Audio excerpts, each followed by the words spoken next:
Hey book nerds, welcome to my channel. July was a pretty good reading month for me on the whole. I ended up reading 18 books in total, which is really good, and I'm glad. I think I read 18 last month as well, so I'm glad that my total amount of books is rising. And most of them I seem to rate fairly highly, which is a good sign. I've already done my mid-month wrap-up, which I'll link down below in case you haven't seen it. And as always, I will link all blog posts about these books in the description as well. Most of them, if they're an arc, they will have a blog post attached, and sometimes there'll be other ones, so if you're curious to see if I've written anything more about these books, then look down below. So out of these 18 books, I had 3 that I didn't give ratings for, which I'll talk about when you see them. I had 1 2-star read, I had 2 3-star reads, and 6 3.5-star reads. I also had 3 4-star reads, 3 4.5-star reads, and 1 5-star read. So I actually had kind of mostly just above average reads, I guess. But I didn't feel that way, which is good. I think I tend to look back on my reading quite positively. First book I'm going to talk about now is Kill River by Roubique. I read this as part of the Bloody Beach readathon. I'll link their Twitter down below. They did 2 books in July. I only read this one, I didn't get around to the other one. And then they're doing another 2 books in August, including the sequel to Kill River. This book I gave 3.5 out of 5, I think. I might have bumped it down to a 3 out of 5. And the reason for that is because I loved the second half of this book, but the first half was literally too long. It took forever for anything to actually happen. It was around the 40-45% mark that the kids actually get to the water park. So this is a horror book about a group of teenagers who break into a water park, and at this water park there is a serial killer, and the serial killer starts picking them off one by one, and that's kind of the basic plot. But like I just said, they don't get to the water park until about 40% of the way through the book.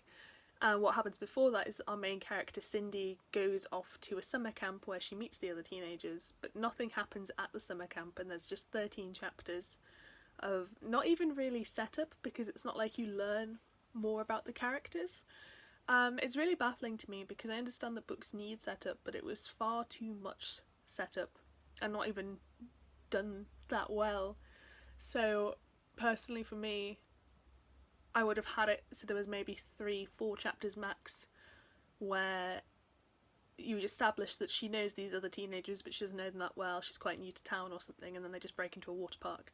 There was really no need for them to go to a summer camp because the summer camp had nothing to do with the rest of the plot. I thought it was going to link in to the serial killer stuff, and it didn't, so there was really no need for it to be in the book at all. But the second half of this was fantastic. Once they got to the water park, it was just this brilliant horror slasher, like old school 80s horror, 90s horror, where they're being picked off one by one, and the serial killer's just like a serial killer. He's not really got any personality beyond that, but he doesn't need it. And it was just really good. You just got lots of nice horror scenes at a water park, which was really cool. So the second half of this book was definitely a 4-star, and I would have liked to have rated the whole book higher, and if it had been like the second half the whole way through, then I would have rated it higher. Because it wasn't, I had to bump the rating down. But yeah, I really enjoyed reading it. I'm very glad I did, and it was the perfect summer horror book, so I do recommend checking it out if you like horror. So I finished Kill River at about 11:30 at night, and I was still on holiday with my partner at this point, and we were staying at their grandparents' house, which is this kind of, it's not a creepy house, but it's an old house, and it was an unfamiliar house to me, so I'm gonna be honest, I was scared. I wanted to read something before I went to sleep that wasn't gonna freak me out.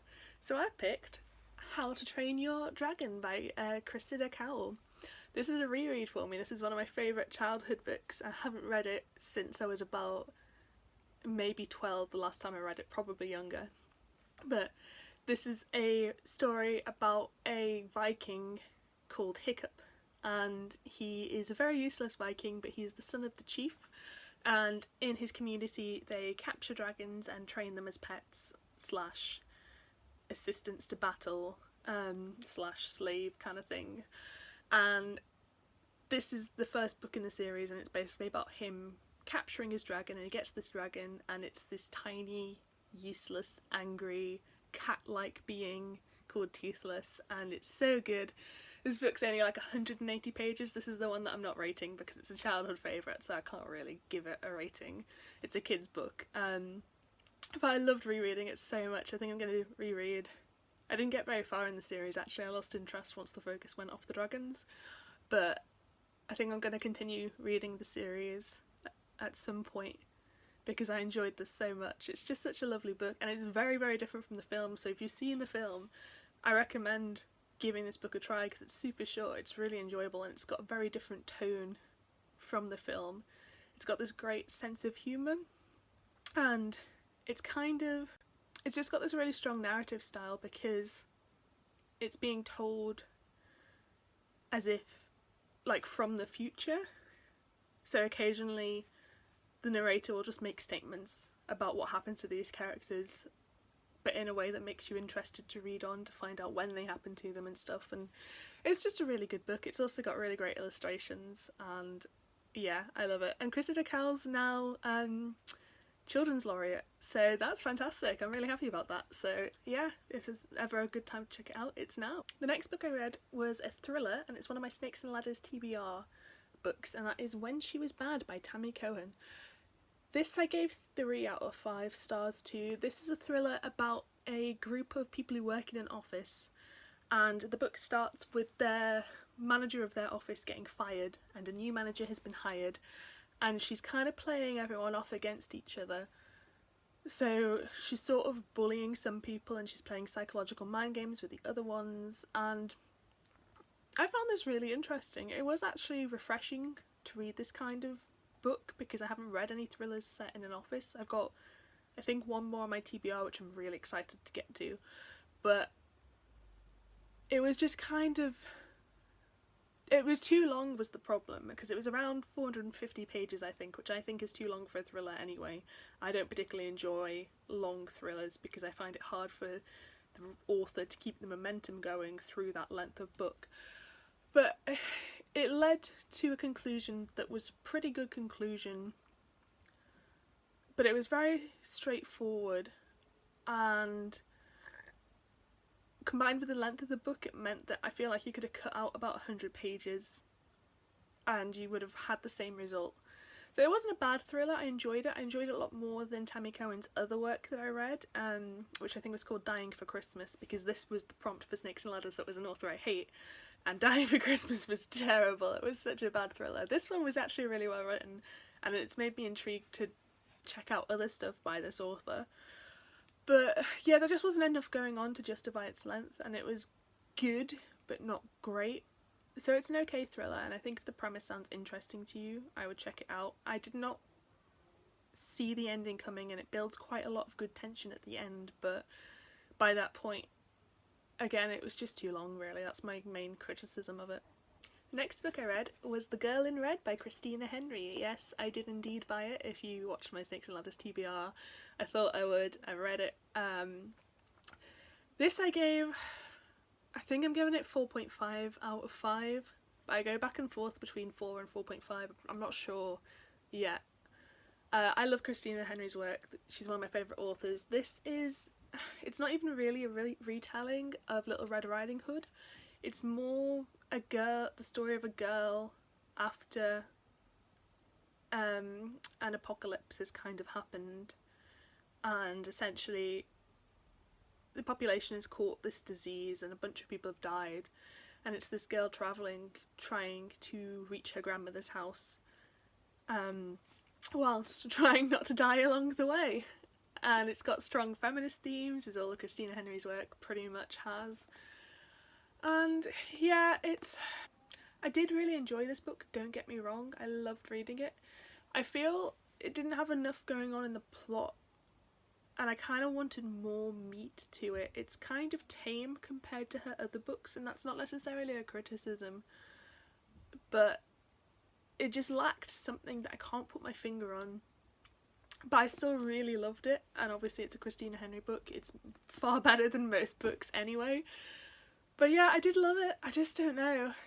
It had really good characters. I liked that, and I love the way it's told. It's told, yeah, I just think this book was building to something the whole time, and it didn't quite reach what it was building to, but I still loved it, and I would still definitely recommend checking it out, because, yeah, I'm going to stand this author forever now.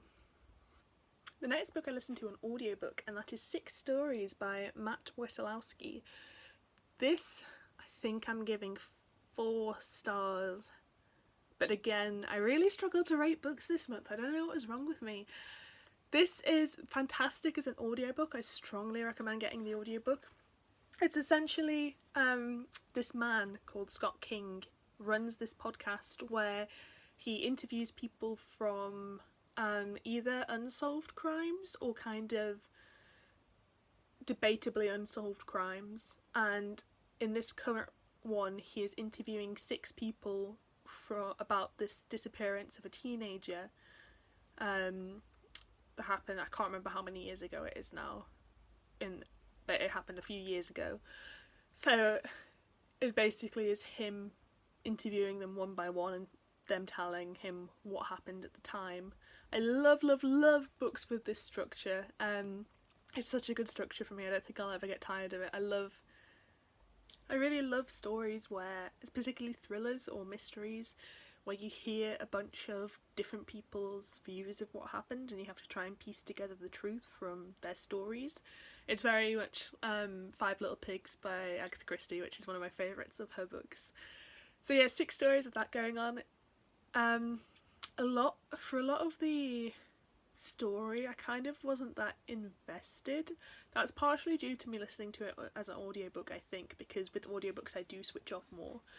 But it was kind of like a pretty basic story. And then, not to say too much spoilery stuff, but at some point within the story, something happens that kind of changes everything. And that is just such a good moment.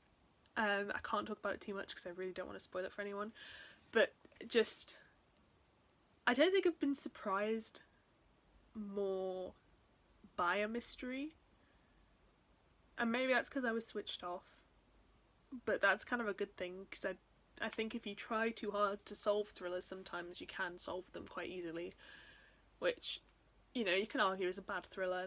That's a whole tangent thing, but yeah, it was just so good that instantly I was like, oh my god, this is amazing. But then I was kind of thought about it more realistically, and I'm trying to give it a realistic rating, so I am sticking with 4 stars. I think that is a fair rating for the whole experience. The next book was a buddy read with the lovely Charlie Brooke. I'll link her channel down below. I love Charlie, she's so sweet. She's one of the nicest people on BookTube. I mean, you're all lovely people, you know that, but everything she says is just so kind, and I really like that. So I definitely recommend watching her if you're not already. This is our first buddy read together, and I really enjoyed it, and I haven't even said what the book is yet. It is Perfume by Patrick, I still can't say that surname, Suskind? I think it's Suskind. This is a pretty short, I don't know what to call it. I'll call it a literary fiction book. It's kind of horror, but not that horrific. And this is such a weird book. I really enjoyed it. I will start off by saying that. I gave it, I think I've settled on 3.5 stars, but again, this book was so hard to rate. And for most of the story, I think because we were buddy reading it and we weren't reading a lot of pages per day, there are large chunks where not much happened, and that was a bit of a shame because I think we both expected it to be more horror based. The plot of this is essentially, it's about a man who has the best sense of smell in the world ever, and he himself has no scent, and he's trying to make, the kind of plot given is that he's trying to make the perfect perfume out of murdering women, but that's kind of misleading. It's essentially just about his life and his journey through life as this wonderfully weird kind of sociopathic character. So that's the plot. The writing style I loved. It reminded me kind of Lemony Snicket, and I don't know if that's a fair comparison, but it's that kind of style where the narrator will go off on tangents about random characters or random things, and I found that really entertaining. I loved it. It was really engaging even when the story wasn't really doing much. And I liked that all the characters felt really strong. They felt like real people, so you found out the fates of random side characters, and I liked that most of them tended to die, and it felt like because they'd encountered the main character, that was kind of why they were dying. Not in a murderous way, just in a kind of like, this is how this universe works kind of way. I don't know if that made much sense, but yeah, I really enjoyed the writing style, and I really liked the book. It is less horror based than I thought. I know I have to talk about the ending, so I'm going to spoil it. I'm going to put my hand up, and my hand will go down when I finish talking about the ending, so this is your last warning. But I really, really have to talk about this ending, so the hand is up. Last warning. Okay, so this ending really caught me off guard, and I don't think I said before, I don't think I've ever been surprised by a thriller more than 6 stories. I've never been surprised by anything more than I was by this book, and I was reading it at work, and it was just this utterly surreal experience. So the way this book ends is our main character has been arrested for murdering all these girls, and then he has created the perfume out of these girls, and right before he's about to be executed, he uses it on himself, and this creates a massive orgy. And everyone just starts banging each other so he can escape, because everyone is kind of overcome with this sexual feeling. So that happens. So that was the kind of the first thing that threw me. Yep, there's another thing that threw me after the giant orgy that includes 10,000 people. So he escapes, and then he decides that he doesn't really want to live his life anymore anyway. So he creates another perfume and walks into a crowd of people and sprays himself with this perfume, and this one makes them rip him to shreds and eat him. And that's how the book ends. So, like I said, both of these things completely caught me off guard, and I don't really know how I feel about them. And it's just, a bit of a wild ride, really, and it was difficult for me to carry on and just go back to work and pretend I hadn't been utterly surprised by this turn of events, as it were. Yeah, so my hand's gone down. I'm not going to talk any more about what happened, but it was a wild ride, and yeah, I think the book would have been a lot higher if it weren't for the ending, but I did really enjoy it, and I'm surprised by how much I enjoyed it, actually, because I wouldn't have thought it was my kind of thing. Yes, that was Perfume.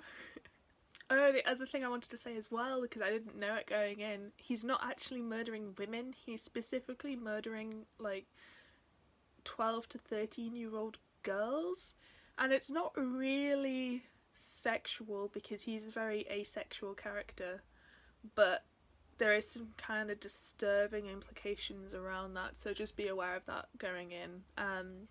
It's not super bad, but I feel like it needs a mention. The next book I read after that was The Raven King by Maggie Stiefvater. This is the final book in the Raven cycle, so I can't really give you any details about the plot, and I won't, so don't worry about that. But this series is essentially about this girl who lives in a house of psychics. Her name is Blue. I adore her. And she lives in a house of psychics, but she herself is not psychic. And she's been told that her true love is destined to die after she kisses him, and she meets up with this group of 4 boys who all go to this school where the symbol's a raven, which is why they're called the Raven Boys. And the main boy of this school, of this group, is called Gansey, I don't know if I'm pronouncing that right, but he is hunting this dead Welsh king from folklore because he wants to seek a favour from him. And there's all this kind of magical stuff that's going on. There's loads of stuff I can't even really explain that's going on. So this is the final book in the series. I gave it 3.5 out of 5. I was going to do a video talking about the series, and I don't think I can because I just don't have enough thoughts about it. I really enjoyed it on the whole. I think the characters are great. There are some fantastic quotes and the writing style's really good. Again, it kind of reminds me of Lemony Snicket. There's a lot of funny asides and little bits of just the way the story's told is very entertaining. So that was all really good. I don't know. I think the third one was my favourite, and in the fourth one, not a lot seemed to happen, which is weird for the final book of a series. And I've always struggled with the plot of these books. I can't really follow it that well, which makes me feel like I'm an idiot, but it's more the case of just the way the fantasy is that I kind of switch off because I get less interested in it. Which, yeah, I don't know. These books are so beloved on BookTube, and they are really good, but I think I need to reread them, which I don't know when I'll do. But yeah, the final one, it was okay. It was a 3.5, it's not a 3, but I wasn't even that disappointed because I wasn't that invested in the series, which sounds terrible. But yeah, that's really all I can say about The Raven King. The final book I read in July was Harry Potter and the Prisoner of Azkaban. I've been rereading the Harry Potter series at the Time Turner Book Club. I'll link the Twitter down below as per usual. Please join in, it's lots of fun. I actually joined in the discussion properly for, I've been busy the other 2 books, but I joined in properly for this book because this book is my absolute favourite of the Harry Potter books, I think. Like I said, I might change when I'm rereading them. And it's just so nice, it's so good to just discuss it and kind of relive this book series that I adore. I'm not going to rate it because it's Harry Potter. The third one is my favourite, as I said. Lupin is one of my favourite characters of all time. I love the plot of this book, and I think a lot of really cool stuff happens in it without it being too kind of overwhelming. And yeah, it was just, I loved it. I listened to it on audiobook. I've said before, I'm listening to the audiobooks for the first time. That was a really good experience. I'm still really enjoying them. Don't know how I'll feel when it gets to the longer books, because like I said, I struggle to focus on audiobooks. And I mean, Goblet of Fire is already double the length, I think, of Prisoner of Azkaban, so we'll see how it goes. I might switch to the physical books as they get heftier. But yeah, that was just a really nice way to close off the month. That is all of the books that I read in July. Do let me know what you read. Let me know if you've read any of these. I'm always up for discussing what you think of them. If you think any of them sound good as well, let me know if you're planning on reading them. I hope you had a fantastic reading month. Thank you so much for watching this video. If you did, please give me a thumbs up. It helps me out massively. And I hope to see you next time.